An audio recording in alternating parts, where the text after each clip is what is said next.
Have you ever looked in the mirror and wondered who's really staring back? Not just your face, but the hidden instincts, biases, and primal urges that shape every thought you have? Tonight, we'll explore 10 unsettling truths about human nature, ideas that may challenge what you believe about yourself, society, and reality itself. But don't worry, these truths are best absorbed in the quiet of the night, where the mind can wander freely. So settle in, relax, and let's begin. Imagine you're walking down a busy street. The air is thick with the murmur of passing conversations, the distant hum of traffic. The world moves around you in its usual rhythm, until suddenly, it doesn't. A man stumbles. His knees buckle. He collapses onto the pavement, gasping. Dozens of people are nearby. They glance. They hesitate. But no one moves to help. Minutes pass. The man doesn't get up. And still, the crowd flows around him like water around a stone. Why? Is this callousness? Apathy? Or something far stranger, something buried deep in the wiring of the human mind? This isn't just indifference. It's a psychological phenomenon so powerful it can override our deepest morals, silencing the voice that tells us to act. It's called the Bystander Effect, and it reveals a disturbing truth about how we behave when we're not alone. The Bystander Effect was first thrust into the public consciousness in 1964, with the murder of Kitty Genovese. Newspapers reported that 38 people watched from their apartments as she was stabbed to death outside her home in Queens. None intervened. None even called the police. The story shocked the world. How could so many people do nothing? But the truth, as it often does, turned out to be more complicated. Later investigations showed that some did call for help, but only after the attacker had fled and returned. Others assumed someone else had already acted. Some didn't realize what they were seeing. Yet the core question remained, why does the presence of others make us less likely to help, not more? Psychologists Bibb Latané and John Darley began to unravel the mystery. In a series of experiments, they found that the more witnesses there are to an emergency, the less likely any single person is to step forward. It's not that people don't care. It's that responsibility fractures in a crowd, scattering into fragments so small that no one feels the weight of their own. This is diffusion of responsibility, the quiet, insidious belief that someone else will act. When we're alone, the duty to help lands squarely on us. But in a crowd, it dissolves into the air, leaving behind a strange, shared inertia. We look to others for cues, waiting for proof that the situation is serious. And if no one else is reacting, we tell ourselves, maybe it's nothing. Maybe I'm overreacting. There's another force at work, too, social proof. Humans are finely tuned to the behavior of those around us. We use it to navigate uncertainty. Is this restaurant good? Are those screams real? We glance sideways, searching for confirmation in the faces of strangers. But if everyone else is frozen, we freeze too. The result is a silent, collective paralysis, a room full of people each waiting for someone else to move first. What does this mean for us? For the world we live in? The Bystander Effect isn't just about street corners and strangers. It's about the Holocaust, where ordinary people allowed atrocities to unfold because someone else was in charge. It's about corporate scandals, where employees ignore wrongdoing, assuming management must know. It's about climate change, where billions wait for someone else to act while the planet burns. It reveals something unsettling about morality, that it's not a fixed compass, but a flickering candle easily blown out by the wind of a crowd. We like to believe we'd be the hero, the one who steps forward when others won't. But the research suggests otherwise.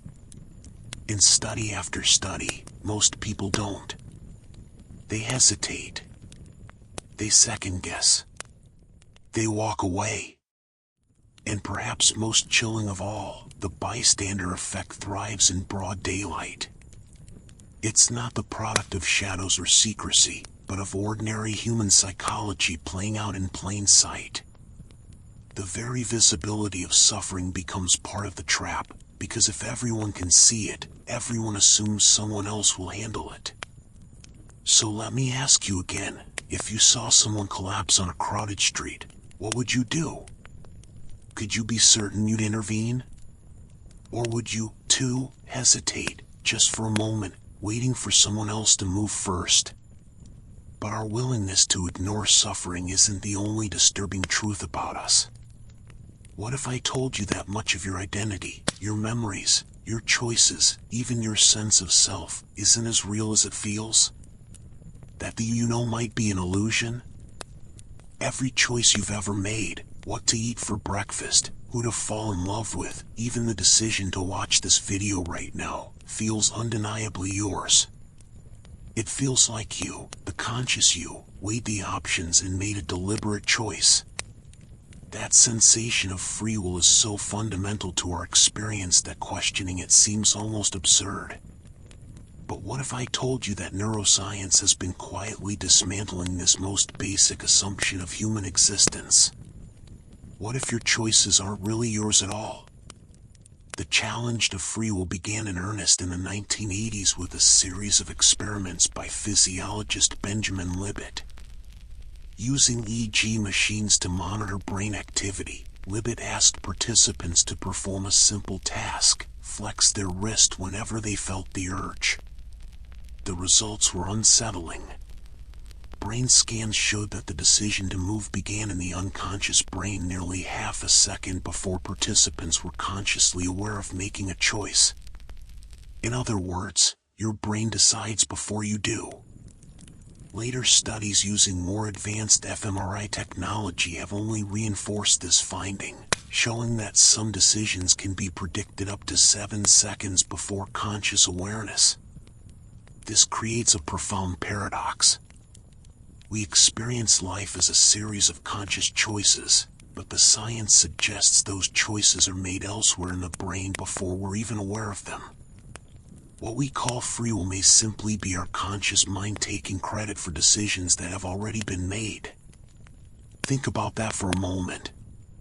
The very feeling of making a choice might itself be an illusion, a story your brain tells you after the fact to create a sense of coherence and control.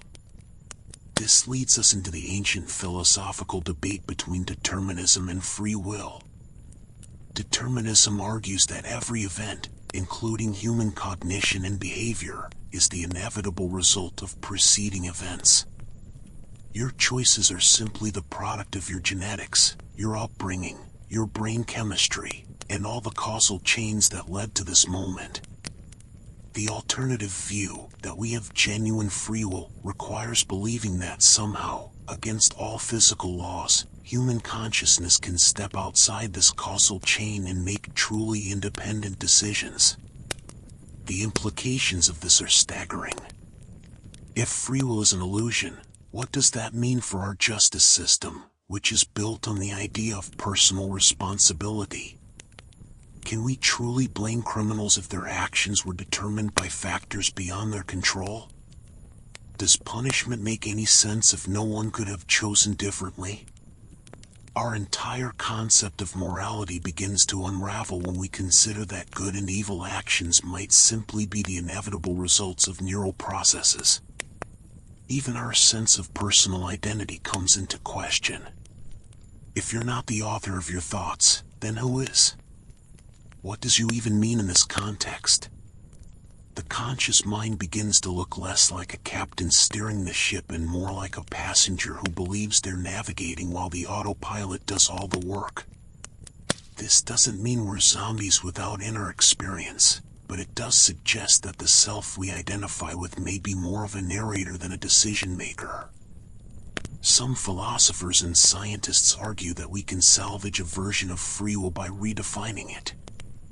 Maybe free will isn't about being free from causation, but about being free from coercion. Or perhaps it exists in our ability to reflect on and sometimes override our automatic impulses. But even these versions are far removed from our everyday experience of making choices. The most unsettling possibility is that this illusion of control might be evolutionarily necessary. Our brains may have developed this trick of retroactively claiming decisions as conscious choices because believing we're in control is more adaptive than recognizing the truth. After all, if we truly felt like passive observers in our own lives, how would we find the motivation to act at all? So where does this leave us? If our choices aren't truly ours, what does that say about the stories we tell ourselves about who we are? Perhaps our memories, those foundational narratives of our lives, are just as unreliable as our sense of free will. Maybe the very fabric of our identity is woven from illusions we can't afford to see through. This leads us to an even more disturbing question. If our choices aren't truly ours and our memories are unreliable, what remains of the self we think we are?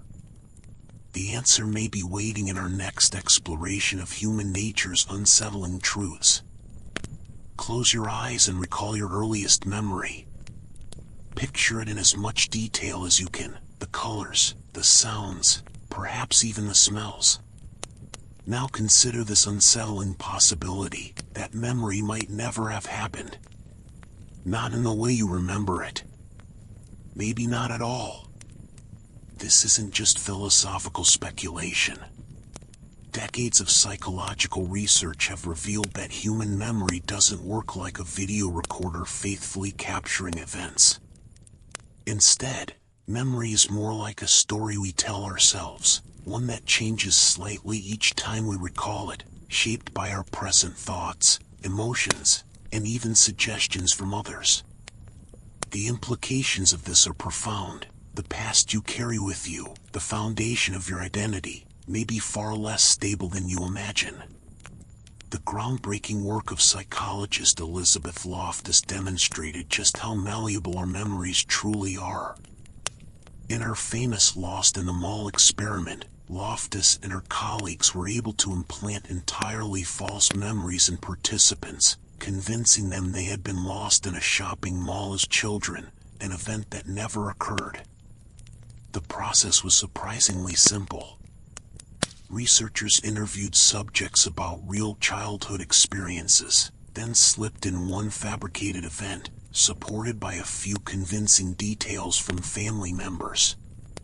Over time, many participants not only came to believe the false memory but elaborated on it with their own imagined details. This phenomenon isn't limited to laboratory settings. In real-world cases, particularly those involving eyewitness testimony, we see how unreliable human memory can be. Studies show that eyewitnesses frequently misremember critical details of crimes they've observed, especially under stressful conditions. Even more disturbing is how easily these memories can be altered after the fact, through leading questions from police, exposure to media reports, or simply the passage of time. The Innocence Project has documented numerous cases where people were convicted based on eyewitness testimony that later proved completely inaccurate. What's happening in our brains when we form these false memories? Neuroscience suggests that the process of remembering is actually an act of reconstruction. When we recall an event, we're not pulling up a perfect recording but rather piecing together fragments of information from different parts of the brain. Each time we remember something, we're essentially rewriting the memory, incorporating new information and perspectives. This explains why memories can become distorted over time, why two people can remember the same event so differently, and why we can sometimes be absolutely convinced of memories that never happened. The implications of this extend far beyond academic interest.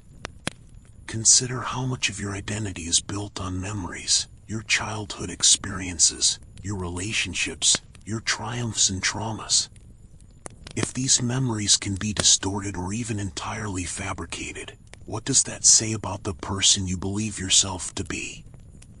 Could entire chapters of your life narrative be fictional? The answer, unsettlingly, is yes. False memories aren't always trivial matters like being lost in a mall. Researchers have successfully implanted much more significant false memories in subjects, believing they had been attacked by animals, had serious accidents, or even committed crimes. In therapeutic settings, there have been tragic cases where well-meaning therapists accidentally implanted false memories of childhood abuse in patients, leading to destroyed families and lives. These cases demonstrate how vulnerable our memory systems are to suggestion, especially when coming from authority figures or during periods of emotional vulnerability. This malleability of memory raises profound questions about justice. If eyewitness testimony can be unreliable and if even our most vivid memories can be false, how can we ever be certain about past events? Our entire legal system relies heavily on human memory, yet the science shows this foundation may be fundamentally flawed. It forces us to confront uncomfortable questions. How many innocent people have been convicted based on false memories? How many guilty have gone free because witnesses misremembered? On a personal level, the implications are equally disturbing. Think about your most cherished childhood memory, the one that shaped who you are today. What if it never happened that way? Or at all? Consider your most painful memory, the one that still haunts you. Could it be distorted by time and emotion, perhaps even more painful than reality was? Our memories form the bedrock of our identity, yet they may be more like shifting sand than solid ground. This phenomenon isn't limited to individuals. Collective memory, how groups and societies remember historical events, is similarly susceptible to distortion. National histories are often rewritten to serve present needs, with uncomfortable facts minimized or erased entirely. Family histories get reshaped across generations, with painful episodes softened or forgotten. Even in our digital age, where we might assume technology preserves perfect records, we see how easily information can be manipulated or disappear entirely. Perhaps most unsettling is how this affects our understanding of mental health. Many therapeutic approaches are based on uncovering and processing past traumas. But if memory is inherently unreliable, how can we distinguish between genuine recovered memories and those that have been unconsciously fabricated? This isn't to suggest that all trauma memories are false, far from it, but rather that we must approach memory with appropriate humility about its fallibility. The science of false memories forces us to confront a fundamental existential question. If we can't trust our own memories, can we trust any of our perceptions? If our past is uncertain, what does that say about our present experience? This leads us inevitably to an even more disturbing possibility, that what we perceive as reality itself might be a kind of trick, a carefully constructed illusion that our brains maintain to help us navigate the world. Which brings us to our next unsettling truth: if our memories can't be trusted, perhaps our senses can't either.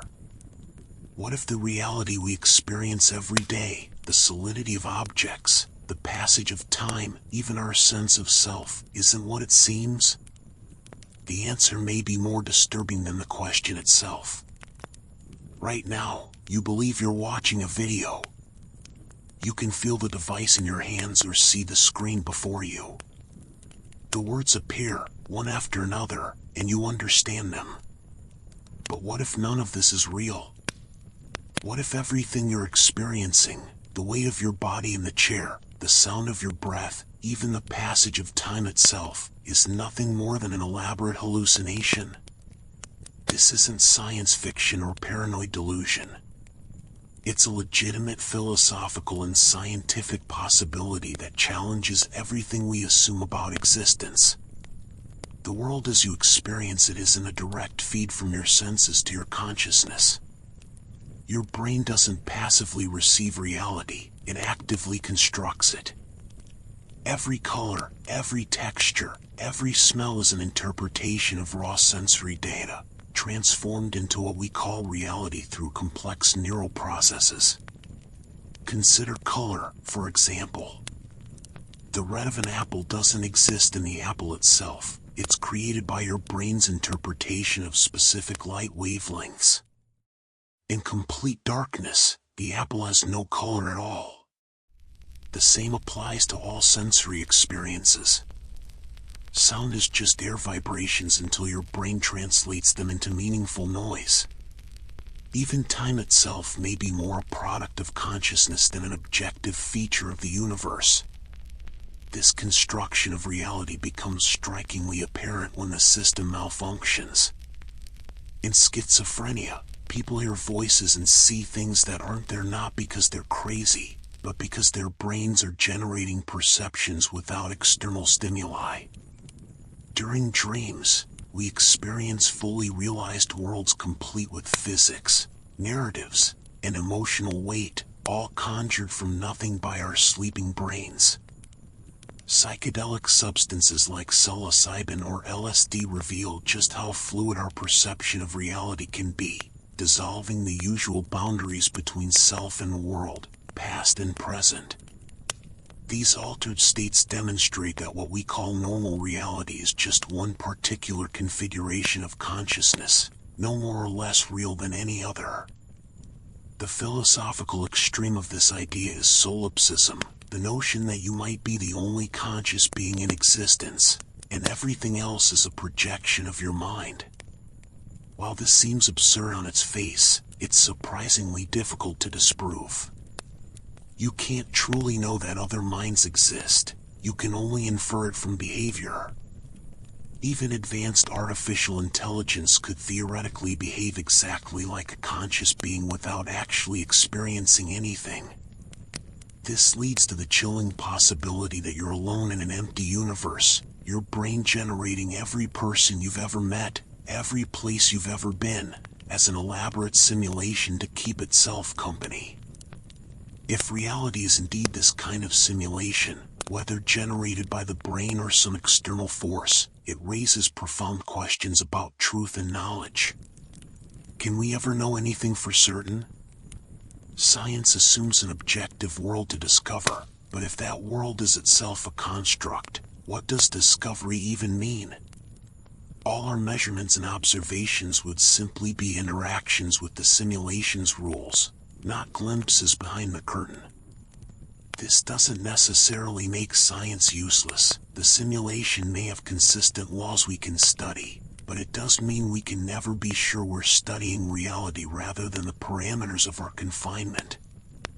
The implications for human experience are equally unsettling. If reality is a construct, then suffering is just neural noise, a bad configuration of the simulation. Love is just chemistry. Meaning is just a story we tell ourselves to make the simulation bearable. This perspective could be liberating. Pain isn't real or horrifying. Nothing matters. Some might argue that even if reality is simulated, our experiences still feel real to us, so they matter by definition. But this raises another question. If a tree falls in a simulated forest and no one's around to hear it, does it make a sound? Does anything exist when we're not perceiving it? Modern physics only deepens these mysteries. Quantum mechanics suggests that particles exist in probability states until observed, implying that consciousness plays some role in collapsing reality into existence. The holographic principle proposes that our three-dimensional universe might be a projection from a two-dimensional surface at its boundary. Some respected scientists and philosophers seriously entertain the possibility that we're living in an advanced civilization's computer simulation. While these ideas differ in their specifics, they all point toward reality being something far stranger than our everyday experience suggests. This uncertainty about reality's nature has practical consequences. If our perceptions are constructions, how can we trust eyewitness accounts or even our own memories? Legal systems, historical records, personal relationships, all rely on shared assumptions about reality that may be fundamentally flawed. Mental health treatment faces similar challenges. If a depressed person's reality feels hopeless, and reality is subjective anyway, who's to say their perception is wrong? Perhaps most disturbingly, if reality is malleable or simulated, there may be no true self beneath our experiences. Your identity, your memories, personality, beliefs, might just be another layer of the simulation, a character created for the story rather than its author. This makes free will even more elusive than we previously discussed. If the you making choices is itself part of the construct, then the very idea of choice becomes meaningless. Yet despite all these uncertainties, we continue living as if reality is solid and shared. We plan for tomorrow, we mourn losses, we pursue goals, all behaviors that assume a stable world. This may be evolution's greatest trick, making the simulation so convincing that we never think to question it. After all, an organism that spent its days doubting reality's existence probably wouldn't survive long enough to reproduce. But if reality is uncertain and the self is illusory, one human trait remains undeniable: our capacity for violence. Even in dreams or virtual worlds, conflict persists. This suggests that aggression isn't just a response to external reality, but something hardwired into whatever we truly are. Whether we're biological organisms, digital constructs, or solitary minds dreaming a universe, we seem compelled to harm each other, and that may be the most unsettling truth of all. Which brings us to our next exploration, the banality of evil, and how ordinary people become capable of extraordinary cruelty when the conditions are right. The Holocaust wasn't carried out by monsters. This is perhaps the most difficult truth to confront about humanity's darkest chapter.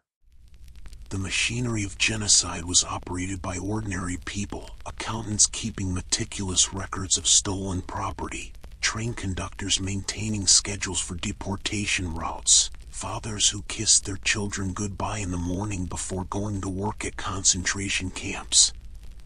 These weren't demons or psychopaths. They were clerks, neighbors, school teachers. People who enjoyed music, fell in love, worried about their careers. People frighteningly like you and me. This uncomfortable reality forms the heart of what philosopher Hannah Arendt termed the banality of evil, the recognition that most great atrocities are committed not by fanatical ideologues but by ordinary people simply following orders, going along with the system, doing their jobs. This phenomenon was chillingly demonstrated in one of psychology's most famous and controversial experiments. In 1961, Stanley Milgram set out to understand how ordinary people could participate in atrocities. His experiment was deceptively simple. Participants were told they were helping with a study on memory and learning. They were instructed to administer increasingly powerful electric shocks to a learner, actually an actor, whenever they answered questions incorrectly. As the shocks became stronger, the learner would scream in pain, beg for the experiment to stop, and eventually fall silent. The participant was urged to continue by an authority figure in a lab coat. The results were horrifying. 65% of participants continued administering shocks all the way to the maximum, potentially lethal 450 volts, despite the apparent suffering of the learner. These weren't sadists or criminals, they were ordinary residents of New Haven, Connecticut who believed they were contributing to science. A decade later, Philip Zimbardo's Stanford prison experiment revealed how easily normal people could become perpetrators of cruelty when placed in certain roles. College students randomly assigned as guards in a simulated prison began humiliating and psychologically tormenting those assigned as prisoners. Within just 6 days, the experiment had to be terminated due to escalating abuse. The guards weren't selected for cruelty. They were ordinary young men who found themselves in a situation that encouraged brutality. These experiments, along with countless real-world examples, demonstrate that evil rarely requires evil people, just ordinary people in systems that permit, encourage, or demand it. Hannah Arendt first developed her concept of the banality of evil while covering the trial of Adolf Eichmann, one of the chief organizers of the Holocaust. She expected to encounter a fanatical, hate-filled monster. Instead, she found a bland bureaucrat who spoke in cliches and seemed genuinely perplexed by the hatred directed at him. Eichmann wasn't motivated by ideology or bloodlust, but by careerism and obedience. He wanted to do his job well, to follow orders efficiently, to advance within the system. This bureaucratic detachment allowed him to oversee the murder of millions while maintaining a self-image as a decent family man. Arendt's insight was that this made him more terrifying, not less, because if evil doesn't require evil people, then it could emerge anywhere, in any society, given the right conditions. The implications of this are profoundly unsettling. We like to believe that atrocities happen because of bad people, that there's some fundamental difference between those who commit evil acts and the rest of us.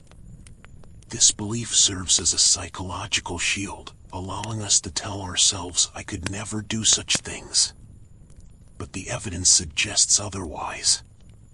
Under the right, or rather, wrong, circumstances, given sufficient social pressure, gradual escalation, authority figures demanding compliance, or dehumanization of victims, most people can be led to commit acts they would have previously considered unthinkable.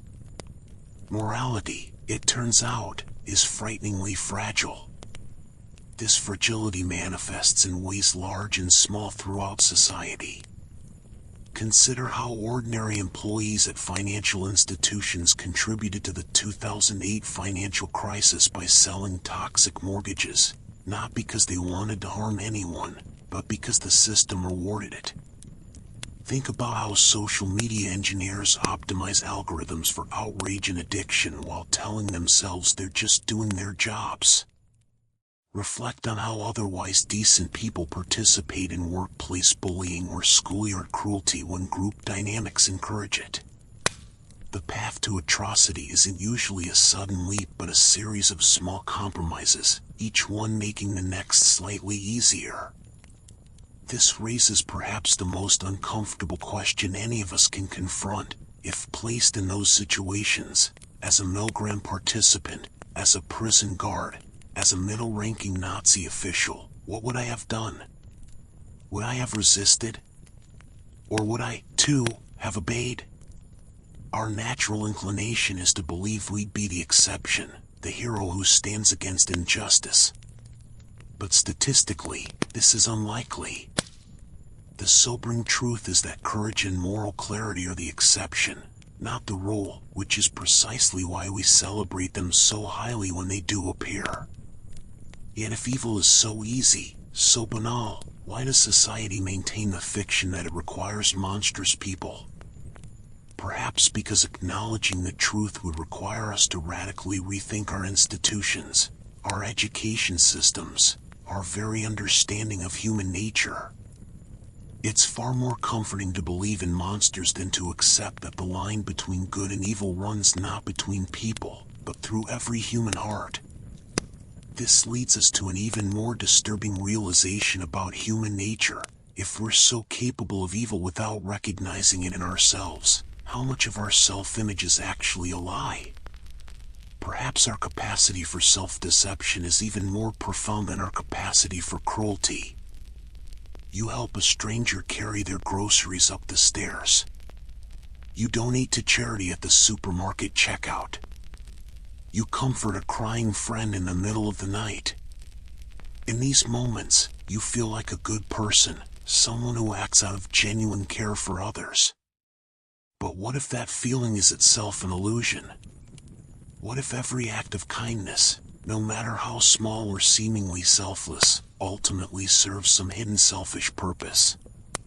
This uncomfortable possibility lies at the heart of one of evolutionary psychology's most provocative ideas, that altruism as we understand it doesn't truly exist, and what we call kindness is actually some combination of genetic programming, social calculation, and self-deception. The foundation of this argument comes from Richard Dawkins' concept of a selfish gene. The theory proposes that evolution operates not for the benefit of the individual or species, but for the replication of genes themselves. From this perspective, any behavior that appears altruistic must ultimately serve the genetic interests of the organism performing it. This explains why we're more likely to help close relatives than strangers, a phenomenon called kin selection. Your genes care more about those who share them, which is why parents will instinctively risk their lives for children but rarely for neighbors. The math is cold but logical. Saving two nieces, who each share 25% of your genes, is genetically equivalent to saving one of your own children, 50%. This biological accounting happens beneath our conscious awareness, manifesting as what we call love or loyalty but ultimately serving genetic replication. But what about helping strangers? Evolutionary psychologists point to two other mechanisms: reciprocal altruism and social reputation. Reciprocal altruism follows the simple principle of I scratch your back, you scratch mine. Humans and some other animals help others with the implicit expectation of future payback. This isn't necessarily conscious calculation, just as we don't consciously calculate genetic relatedness when helping family, but rather an evolved tendency that proved advantageous over millennia. Early humans who cooperated strategically outcompete those who didn't, passing on their helpful tendencies. The system works because in small, stable communities, people remember who helped them and who didn't. Your brain today still operates on those ancient assumptions, which is why you feel good when helping and angry when your kindness isn't reciprocated. Social reputation provides another evolutionary explanation for apparent altruism. In human groups, being known as generous or cooperative brings significant advantages: better mating prospects, more allies, higher status. Studies show that public acts of charity activate the brain's reward centers more than private donations. Even anonymous giving may stem from internalized social expectations. We've absorbed the lesson that good people help others, and we want to see ourselves as good. The evolutionary payoff isn't direct reciprocity but enhanced standing in the group. This explains why philanthropy is common among the wealthy and powerful. Conspicuous generosity reinforces their status. These biological and social mechanisms don't negate the reality of kind acts, but they do challenge our understanding of why we perform them. Consider heroic self-sacrifice, a soldier falling on a grenade to save comrades. At first glance, this seems purely altruistic. But from an evolutionary perspective, such acts make most sense in tight-knit groups where the individual's genes live on through relatives and close allies. The soldier's genes may win even as the individual loses. Similarly, romantic love, often considered the purest form of selflessness, shows clear evolutionary patterns. We tend to fall for people whose genes complement ours, as suggested by preferences for certain immune system markers, and whose status or resources can benefit our offspring. This doesn't make love any less real emotionally, but it does suggest our feelings serve biological imperatives we don't consciously perceive. The implications of this view are profound. If true selflessness doesn't exist, what does that mean for morality? Can an act be genuinely good if it ultimately serves selfish ends? Philosophers have debated this for centuries, with some arguing that motivation matters. Only acts done purely for others count as moral, and others claiming consequences are all that matter. Helping is good regardless of why. The evolutionary perspective suggests a third option, that our very concepts of good and evil themselves evolved because they promoted group survival. What we call morality may be biology in disguise, a set of behaviors and intuitions that helped our ancestors outcompete other groups. This doesn't necessarily make morality meaningless. Even if kindness serves selfish genes, the experience of caring still feels real to us.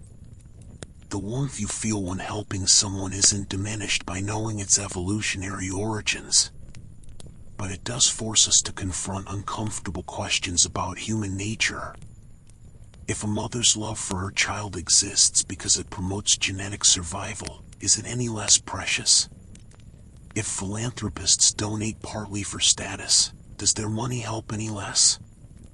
The answers depend on whether we judge actions by their origins or their effects.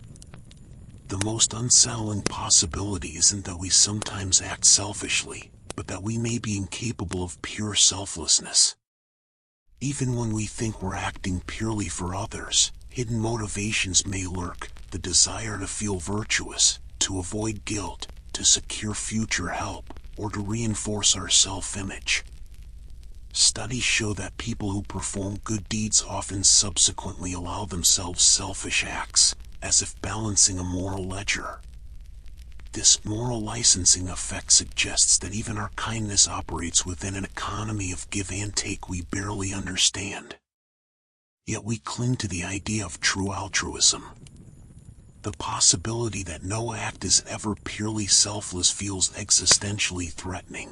It undermines our sense of ourselves as moral beings.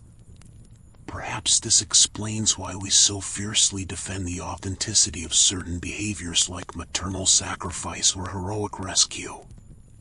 We need to believe that at least some part of human nature transcends biological determinism. This longing for transcendence leads naturally to our next question. If even our kindness is ultimately selfish, what does that say about happiness?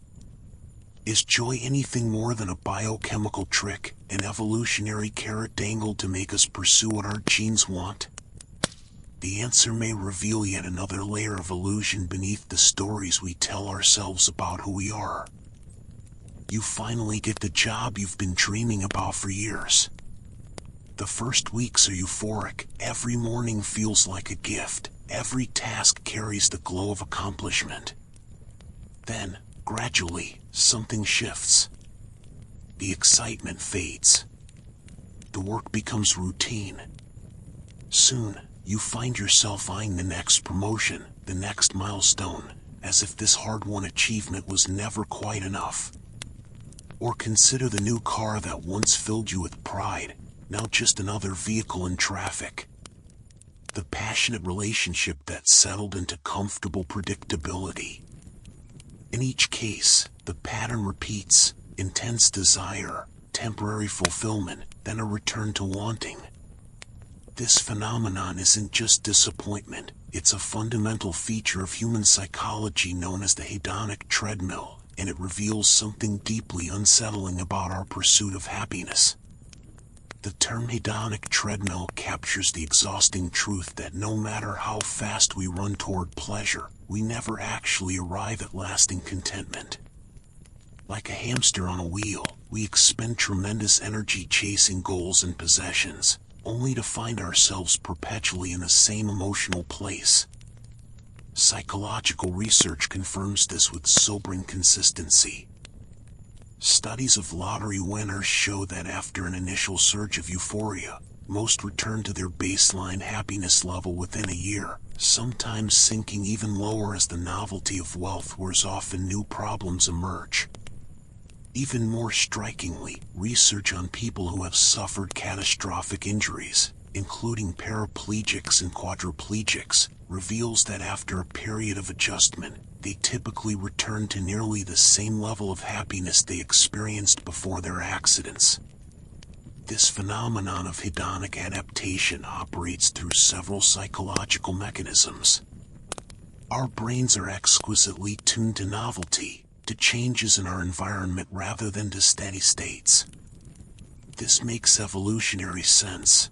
Noticing differences, or rustling in the bushes, mattered more for survival than appreciating constants, the safety of yesterday. As a result, we're wired to pay attention to new pleasures but quickly filter out ongoing ones. A promotion stands out, a stable job becomes background noise. Additionally, we naturally adjust our expectations upward. The car that once seemed luxurious becomes ordinary once we see neighbors driving better models, a process social scientists call reference anxiety.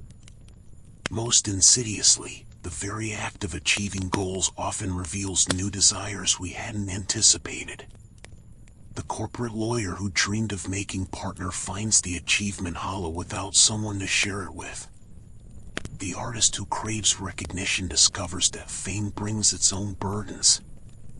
The implications of this treadmill effect are profound. If neither wealth nor achievement nor even basic health guarantees lasting happiness, what does? Ancient philosophies from Buddhism to Stoicism recognized this dilemma millennia ago, advising detachment from worldly desires as the path to contentment. Modern positive psychology arrives at surprisingly similar conclusions, finding that experiences, especially shared ones, gratitude practices, and flow states, being absorbed in challenging activities, provide more lasting satisfaction than material gains. Yet our culture continues pushing the opposite message, that the next purchase, promotion, or life milestone will finally deliver the happiness that has so far eluded us. This raises a disturbing possibility that our entire economic and social system is built around exploiting a psychological glitch. Consumer capitalism thrives on our inability to stay satisfied, constantly manufacturing new desires to replace fulfilled ones. Social media amplifies this by providing endless comparisons, ensuring we always have someone else's highlight reel to envy. Even our personal relationships can fall prey to this dynamic, as the initial rush of romance inevitably gives way to routine, prompting some to seek novelty elsewhere rather than deepen existing connections. The most painful irony is that the relentless pursuit of happiness may be the very thing preventing it. Studies show that people who value happiness highly often end up less happy, as their constant monitoring of their emotional state becomes a source of stress and disappointment. This creates a paradox where those who desperately want to be happy struggle to achieve what comes more easily to those focused on meaning, connection, or present moment experience. The happiest people, it seems, aren't those who chase happiness directly, but those who lose themselves in activities and relationships that happen to generate it as a byproduct. This brings us to the darker side of the hedonic treadmill. If pleasure is fleeting, does that make suffering the only constant? There's evidence that negative experiences don't follow the same adaptation pattern as positive ones. While we adjust to new comforts surprisingly quickly, chronic pain, grief, or trauma often resist such adaptation. Some psychologists argue this asymmetry served our ancestors well. It was more important to remember threats, a poisonous plant, a dangerous animal, than comforts. But in modern life, this bias can leave us feeling like happiness slips through our fingers while sorrow lingers. Yet even suffering isn't immune to perspective shifts. Viktor Frankl, writing from the depths of Nazi concentration camps, observed that those who found meaning in their suffering endured far better than those who didn't. Modern trauma research confirms that the stories we tell ourselves about pain, Whether we view it as meaningless punishment or as something that connects us to universal human experience, dramatically affect our ability to cope. This suggests that while we may have limited control over what happens to us, we retain some power over how we relate to those events, a small but crucial space for freedom. The hedonic treadmill ultimately forces us to confront fundamental questions about human nature. Are we doomed to perpetual dissatisfaction, always chasing the next reward only to find it inadequate? Or is there another way to live, one that recognizes our psychological wiring without being enslaved by it? Some traditions suggest the answer lies in stepping off the treadmill entirely, not by abandoning goals, but by pursuing them without attachment to specific outcomes. Others propose focusing less on personal happiness and more on contributing to something larger than ourselves, a strategy that paradoxically often brings deeper fulfillment. Yet even as we contemplate these alternatives, our biology pulls us back toward wanting. The dopamine system that drives our desires evolved over millions of years to ensure survival, not contentment. In an environment of scarcity, constant striving was adaptive. In today's world of abundance, this same mechanism leaves us surrounded by comforts but starved for satisfaction. We find ourselves in the peculiar position of being the most comfortable humans in history, yet arguably no happier than our ancestors who struggled for basic survival. This relentless cycle of desire and disappointment doesn't just affect individuals, it shapes societies. Our inability to stay satisfied drives economic growth but also environmental destruction, overconsumption, and social inequality. The same psychological mechanisms that made our ancestors persistent hunters and gatherers now fuel unsustainable exploitation of planetary resources. Recognizing this pattern is the first step toward changing it. But overcoming millions of years of evolutionary programming is no simple task. As we struggle with these realizations, another uncomfortable truth emerges. Our pursuit of happiness often comes at others' expense. The same competitive impulses that drive individuals to seek status and possessions also divide communities into haves and have-nots, us versus them. Which brings us to our next unsettling question. Why are humans so prone to tribalism, so quick to divide the world into in-groups and out-groups, even when it harms our collective well-being? The answer may lie in another adaptive mechanism gone awry in modern times. A soccer riot erupts after a disputed call, fans of rival teams clashing with a brutality that seems unimaginable over a simple game. A political debate escalates into dehumanizing rhetoric, where opponents aren't just wrong but evil. A social media thread about something as innocuous as a movie sequel devolves into personal attacks and factional warfare. These aren't exceptions to human behavior, they're expressions of something fundamental in our nature. Throughout history and across cultures, humans have demonstrated an uncanny readiness to divide into groups and turn against those deemed outsiders. This tendency toward tribalism runs so deep that psychologists can trigger it in laboratory settings using the most arbitrary distinctions imaginable: different colored shirts, preference for abstract artists, even the flip of a coin. The unsettling truth is that our minds come pre-equipped with mechanisms for drawing lines between us and them, and once those lines are drawn, treating them as less worthy comes frighteningly easy. At the heart of tribalism lies in-group bias, our natural tendency to favor people we perceive as belonging to our group. This bias operates from infancy. Studies show babies as young as 9 months prefer puppets that resemble those they've seen helping others like them.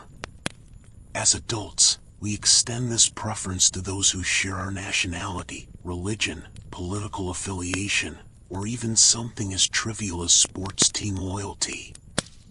Brain scans reveal that when we view members of our in-group, our neural activity resembles what occurs when thinking about ourselves, while out-group members trigger different patterns, they're processed more like objects than people.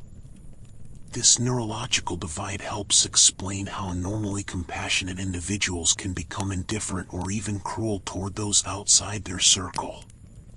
The counterpart to in-group favoritism is out-group hostility, an evolutionary adaptation that likely served our ancestors well. In prehistoric environments where strangers might pose genuine threats, competing for scarce resources or carrying unfamiliar diseases, quick suspicion of outsiders had survival value. The problem is that these ancient neural circuits now fire in contexts where they're wildly inappropriate, from office politics to online comment sections. Even more disturbing is how easily these tribal divisions form. In the famous minimal group paradigm experiments, researchers randomly assigned participants to groups based on meaningless criteria like preferring one abstract painter over another.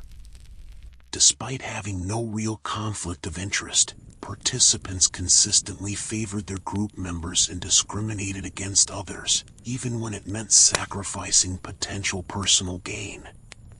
The implications of this tribal wiring extend into every corner of human society. Racism, nationalism, religious conflict, all draw energy from this basic human tendency to categorize and favor our own. But tribalism isn't limited to these obvious divisions. It manifests in corporate cultures where different departments view each other with suspicion, in academia where scholars dismiss ideas from outside their discipline, in neighborhood disputes that escalate over trivial differences. The common thread is the human mind's eagerness to latch onto any available distinction and inflate its importance. Modern technology has taken this ancient predisposition and supercharged it. Social media platforms thrive on engagement, and nothing drives engagement like tribal conflict.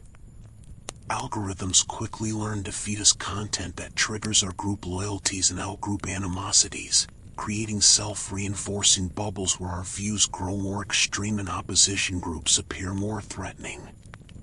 The result is a world where political differences become existential battles, where people marry partisan identity with personal morality, where the simple act of disagreeing can be framed as an act of aggression. This digital tribalism may represent the greatest mismatch between our evolutionary heritage and our current environment, Stone Age social instincts operating at internet speed and scale. Tribalism's most dangerous aspect is its ability to override individual judgment. Normally decent people can participate in horrific acts when those acts are framed as defending the group. The genocide in Rwanda saw neighbors turn on neighbors once Tutsi and Hutu identities were polarized. The Holocaust required not just fanatical Nazis but ordinary Germans willing to see Jews as less than human. Even in less extreme cases, tribalism distorts our perception of facts. We're far more critical of information that contradicts our group's beliefs than information that supports them, a phenomenon called motivated reasoning. This explains why scientific consensus on issues like climate change or vaccine efficacy can be rejected when they conflict with tribal identity. The pervasiveness of tribalism raises profound questions about human potential. If our brains are wired to divide and distrust, is world peace even possible? Some researchers point to historical examples where societies have overcome tribal divisions, suggesting that while the tendency is innate, its expression isn't fixed. Contact theory shows that under the right conditions, equal status, common goals, intergroup cooperation, prejudice can decrease. But these solutions require fighting against deep evolutionary currents, and they often prove fragile when new threats emerge or leaders seek to exploit divisions. Perhaps most unsettling is how tribalism warps our moral compass. Studies show people judge identical actions more harshly when performed by outgroup members, and more leniently when done by their own group. This explains how political scandals that would sink one party are dismissed by their supporters, how corporate malfeasance gets excused by loyal customers, how religious communities protect abusive leaders. Our sense of right and wrong, it seems, is often hostage to tribal allegiance. The tribal mind also excels at creating self-fulfilling prophecies. When we expect hostility from another group, we act defensively, which they interpret as aggression, prompting reciprocal hostility that confirms our initial bias. This cycle has fueled countless conflicts throughout history, from family feuds to international wars. Breaking these patterns requires recognizing how our perceptions are distorted by tribal lenses, a task made infinitely harder by the fact that the very mind we're using to analyze the problem is itself tribal in nature. Yet for all its dangers, tribalism isn't purely negative. Our group loyalties foster cooperation on scales unmatched by any other species.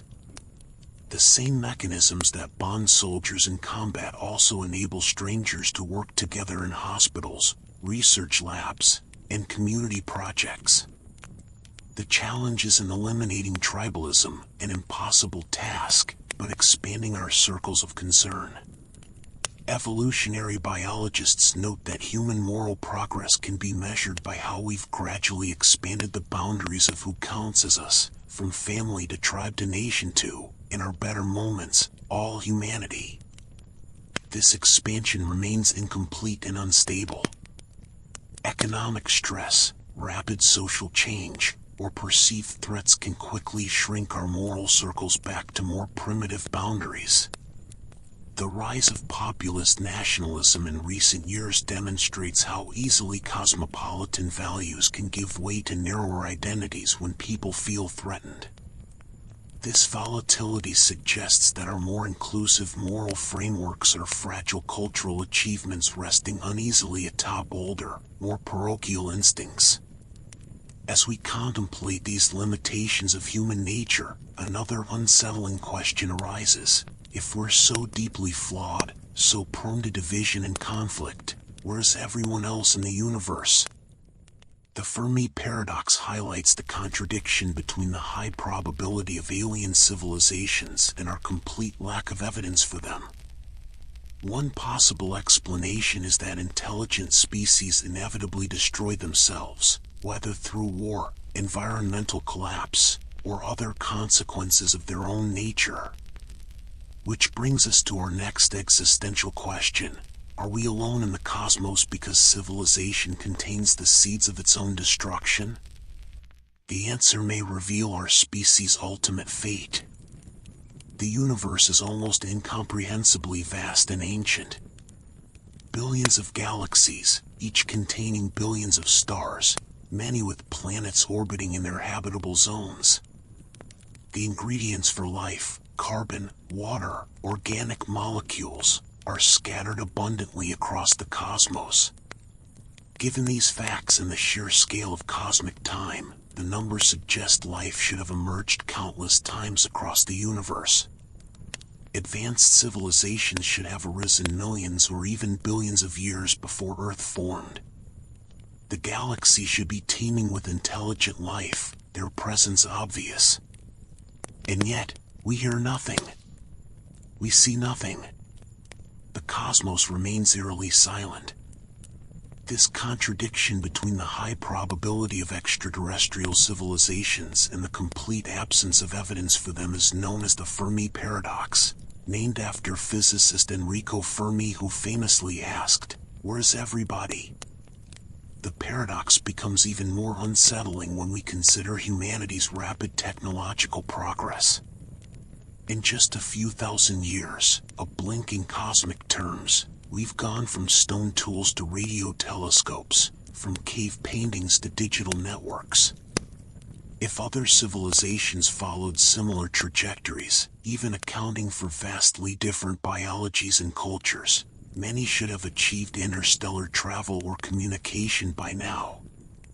Some should have colonized entire galaxies, a process that even at modest fractions of light speed would take just tens of millions of years, again, a tiny span compared to the universe's 13.8 billion year history.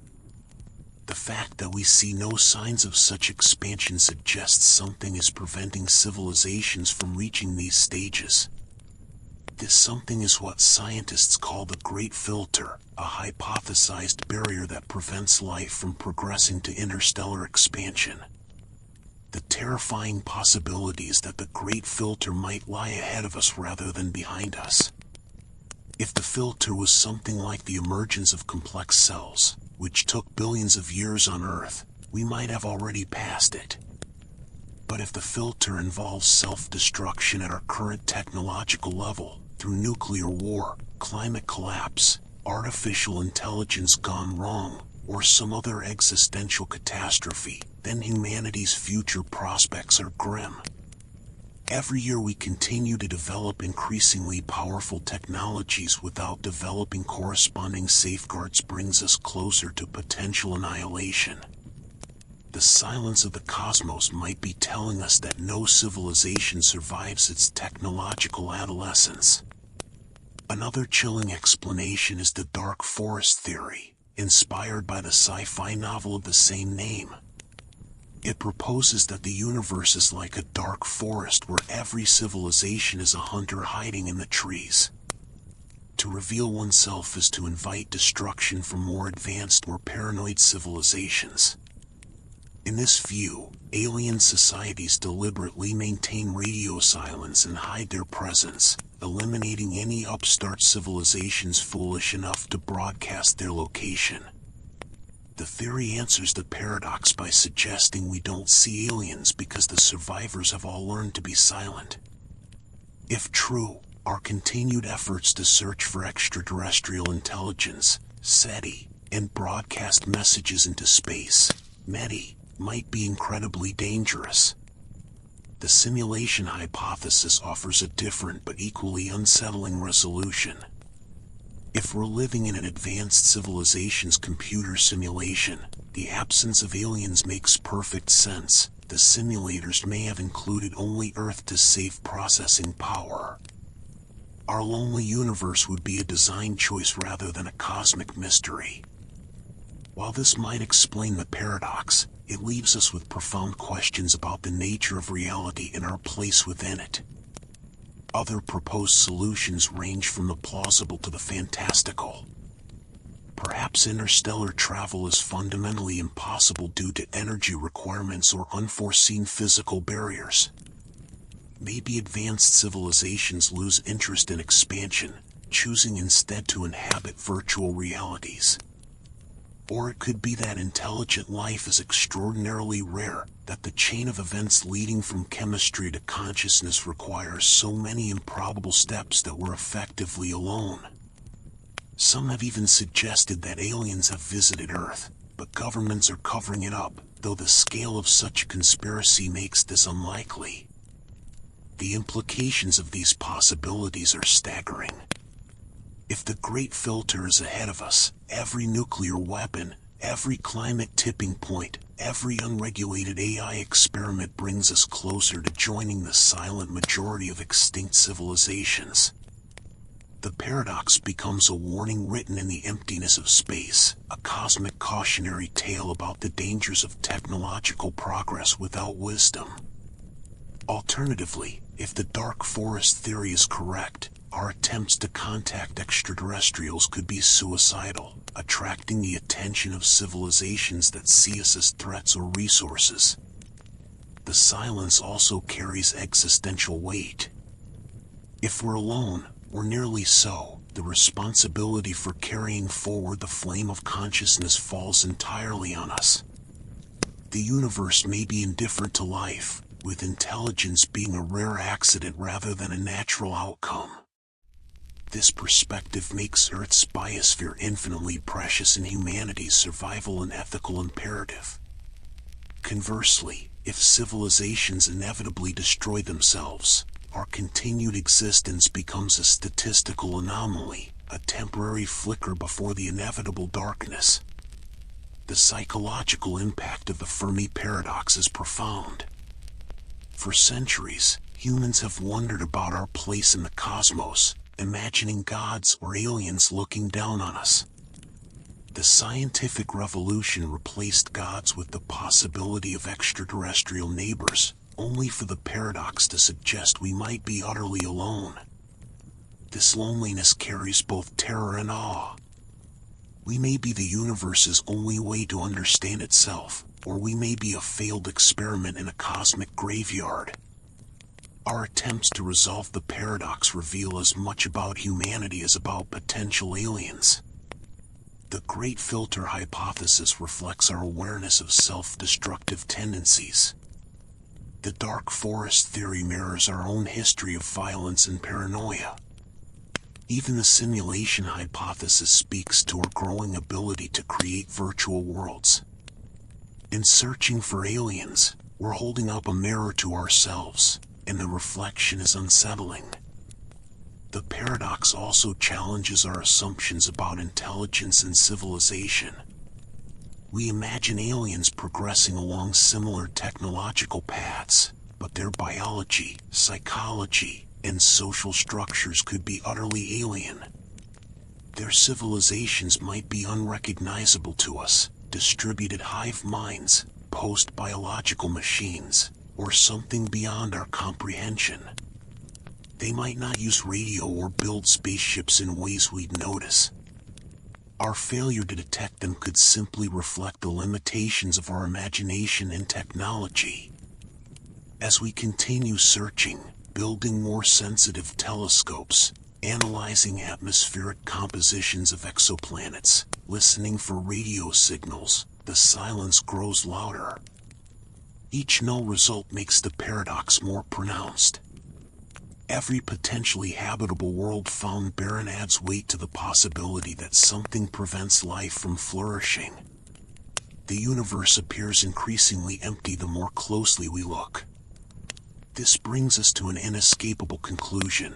Whether we're alone or not, the universe itself is finite. Stars will burn out, galaxies will drift apart, and eventually, all energy will become unusable. Even if civilizations somehow survive all self-created threats, they'll eventually face cosmic heat death, the inevitable fading of all complexity into uniform stillness. The Fermi Paradox may ultimately be answered not by alien behavior but by the fundamental nature of reality itself. Which leads us to our final unsettling truth: the universe is dying, and everything in it, every civilization, every thought, every atom, is temporary. The heat death awaits all things, making even the grandest achievements of intelligence ultimately meaningless. This cosmic perspective doesn't negate our struggles and joys, but it does cast them in a stark new light. Every star you see tonight will eventually burn out. The planets orbiting them will grow cold and dark. Even the supermassive black holes at the centers of galaxies, those cosmic monsters that seem invincible, will slowly evaporate over incomprehensible timescales. Given enough time, and by time we mean durations so vast they make the current age of the universe seem like the blink of an eye, every structure in the cosmos will disintegrate. The universe will become a thin, cold soup of particles spread so far apart that no two will ever interact again. Time itself, as we understand it, may cease to have meaning in this state of perfect equilibrium. This inevitable fate has a deceptively simple name: heat death. It represents the ultimate triumph of entropy, the fundamental principle that all systems tend toward disorder. No rebirth. No cycles. Just eternal, featureless stillness stretching endlessly into the future. The concept of heat death emerges from the second law of thermodynamics, which states that entropy, a measure of disorder, always increases in an isolated system. The universe, being the ultimate isolated system, is subject to this law in its most absolute form. Every process that occurs, from nuclear fusion in stars to the electrical impulses in your brain, increases the total entropy of the universe. We can temporarily create pockets of order, a living cell, a civilization, a work of art, but only by exporting disorder elsewhere. Eventually, there will be nowhere left to export it to. The universe will reach maximum entropy, a state where energy is uniformly distributed and no work can be done. No stars will form because matter is too diffuse. No life will exist because complexity requires energy gradients. The temperature will approach absolute zero everywhere, hence the term heat death. Current estimates suggest this final state will occur in about 10 to the power of 100 years, a number so large it defies comprehension. To put it in perspective, if you wrote out all the zeros, the number would stretch across thousands of books. The timescales involved make human history, even the entire current age of the universe, seem infinitesimal by comparison.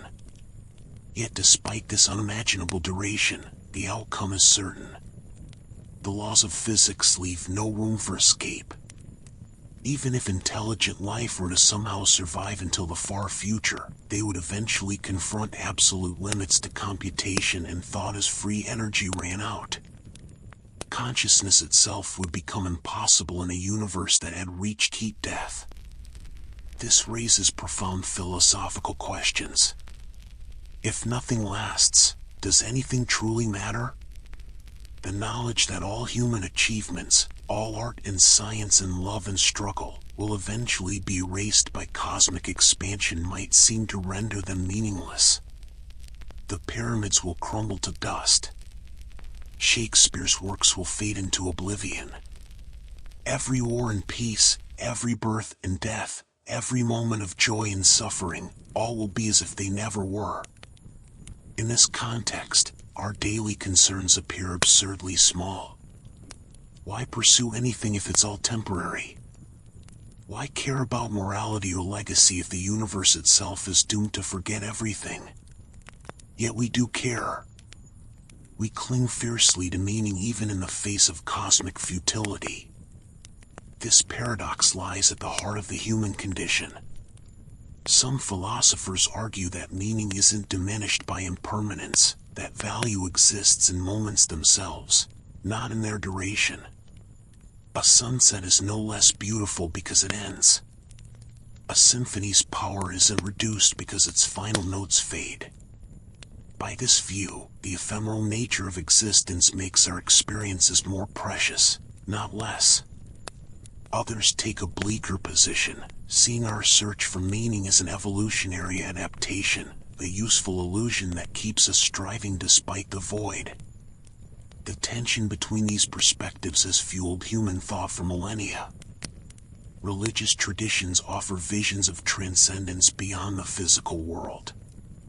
Secular philosophies propose creating meaning through relationships, creativity, or the advancement of knowledge. But heat death presents a unique challenge because it represents total annihilation, not just of individuals or civilizations, but of the very possibility of memory or legacy. In the end, there won't even be anyone to remember that the universe once contained galaxies and planets and living creatures. This ultimate finality forces us to confront uncomfortable truths about our place in the cosmos. We are temporary patterns in a universe that will eventually forget all patterns. Our consciousness, which feels so vivid and central to us, is a fleeting phenomenon in a cosmos that will one day be incapable of supporting any consciousness at all. The stories we tell ourselves about purpose and significance may be just that, stories with no audience beyond our brief moment in cosmic time. Yet there's a strange liberation in this realization. If nothing ultimately matters, then the things we choose to care about matter all the more.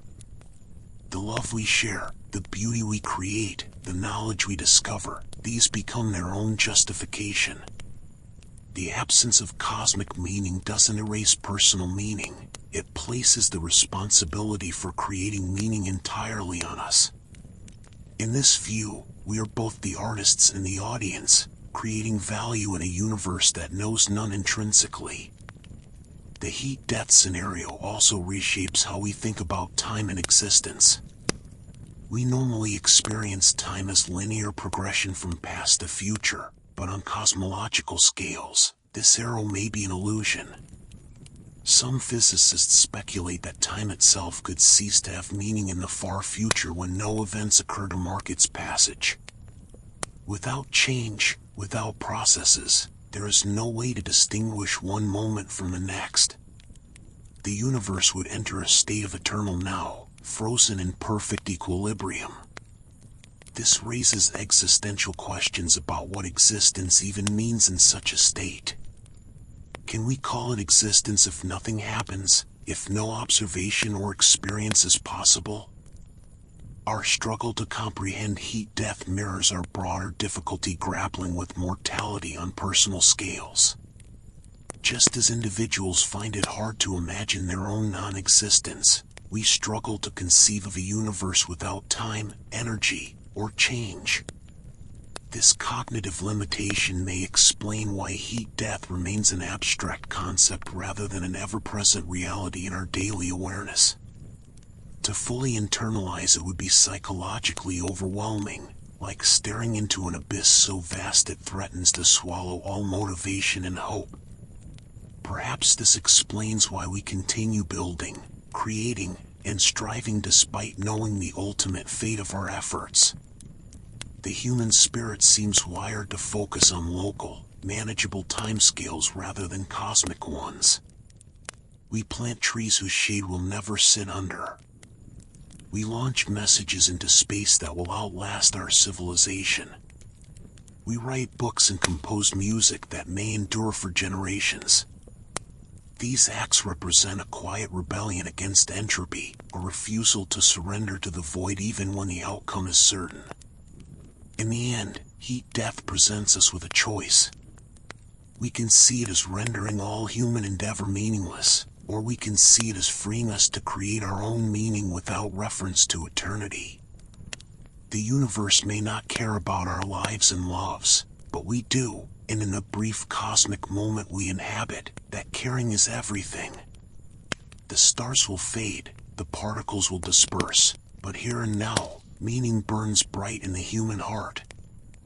This may be the final and most profound truth of our existence, that in an uncaring universe, we are the ones who care, and that makes all the difference. As we conclude this journey through unsettling truths, we're left with a paradox. Human nature contains both boundless creativity and terrifying cruelty, both selfless love and tribal hatred. We are creatures who can contemplate the end of the universe yet still find joy in a sunbeam or a child's laughter. Perhaps this contradiction is our defining feature, the ability to hold cosmic perspective and personal meaning in mind simultaneously. In the face of ultimate oblivion, we continue loving, creating, and searching for truth. That stubborn persistence may be our greatest achievement, even if no one will remember it when the last light goes out. These truths may unsettle you, but there's a strange comfort in them. Every human who has ever lived has stared into the same abyss. And yet, here we are, still dreaming, still searching. So as you drift into sleep tonight, remember, you are part of a mystery far greater than yourself. The universe is vast, time is long, and for now, you are here. Rest well,